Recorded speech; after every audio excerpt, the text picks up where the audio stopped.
embodies the humanitarian values of this organization, selfless service to humanity. He is a molecular biology faculty member and developmental biologist at Princeton University, where he's worked for the past 2 decades and is a 1995 Nobel Prize winner in physiology and medicine. Professor Wieschaus has spent a large part of his life studying how cells in the embryo are programmed to form specific structures and how genes control the specialization or fate of cells. It's pretty heady stuff, but it really makes a big difference in our world. Professor Wieschaus, it's an honor to have you join us in our celebration today.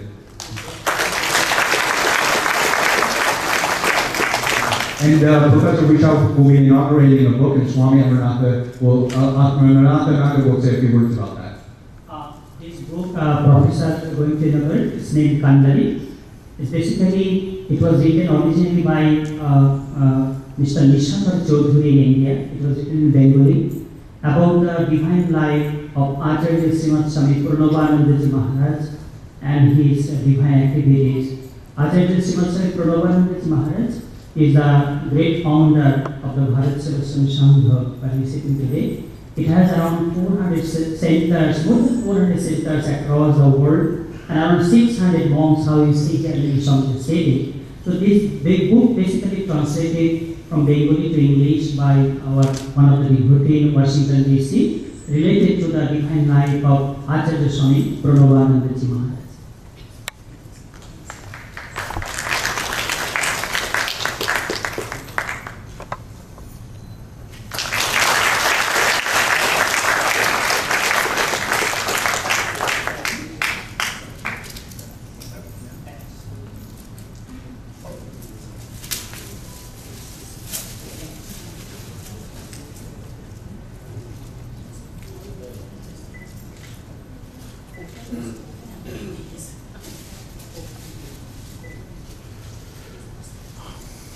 Thank you. I'd like to thank Swami for the opportunity to come and talk with you today. It's an honor for me and also a great pleasure to come with you and celebrate this wonderful new building.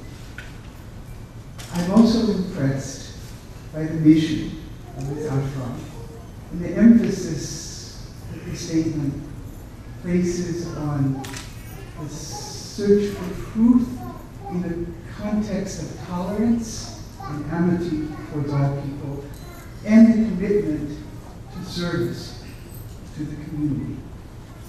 It's a very noble goal, important goal for all of us as humans on this earth to participate in, and it's wonderful that here today we celebrate the establishment and the opening of this ashram for that purpose. Now, I am not a deeply religious person. I'm a scientist.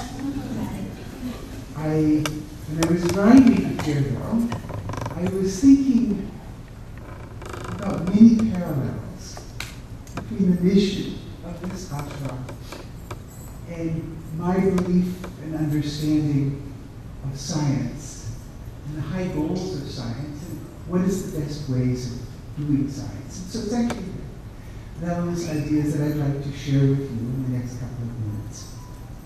I think for all of us as humans, whether we're religious or whether we're scientists, we're deeply committed to finding the truth.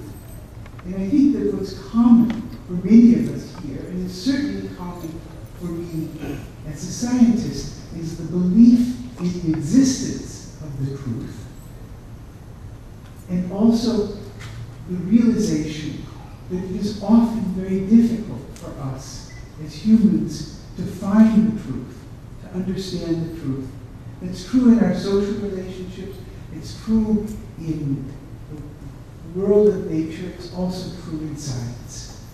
But one of the things that I've learned as a scientist is absolutely essential for scientific advance is a sense of community among scientists and the tolerance among scientists for other views, and the ability to talk and to other scientists to express your opinions and then actually listen to another scientist and understand their views of things.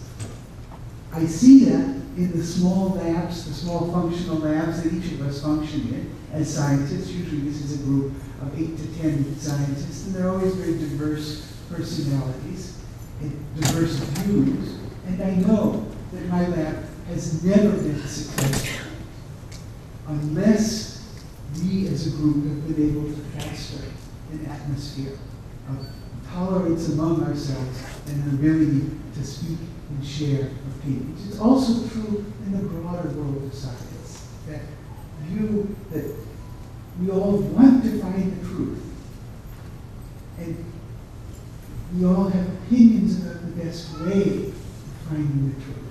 And the only way that we can function, though, as a society, and actually the only way we will approach the truth, is through being open to other people, being open to other ideas. And that's, I think, one of the really impressive features that I have learned, actually, not only as a scientist, but also in my contacts with the Indian people. My wife and I have been to India very often. Well, 3 times. A lot of, for us, a lot of traveling. And I've always been struck by this curious, open, intellectual openness and social openness of the Indian people, which I've been great joy to me. So that's one paragraph. The other is the commitment to service.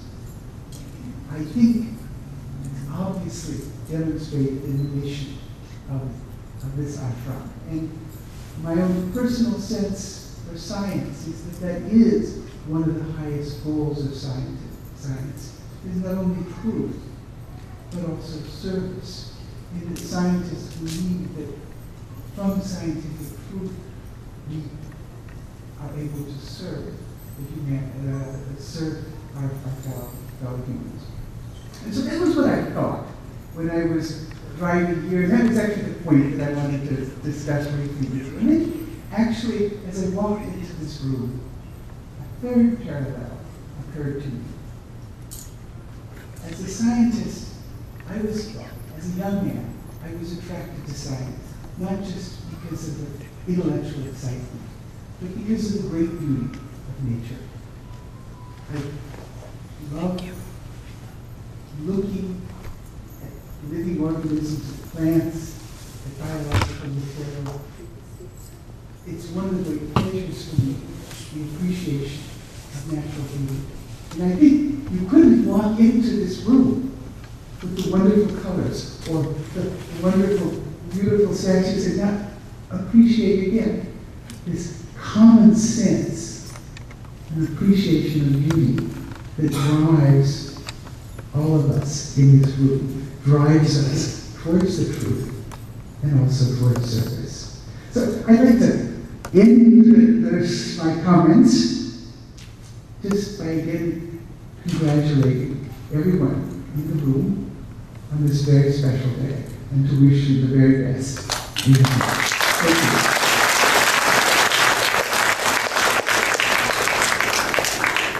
Thank you, Professor Wieschaus, for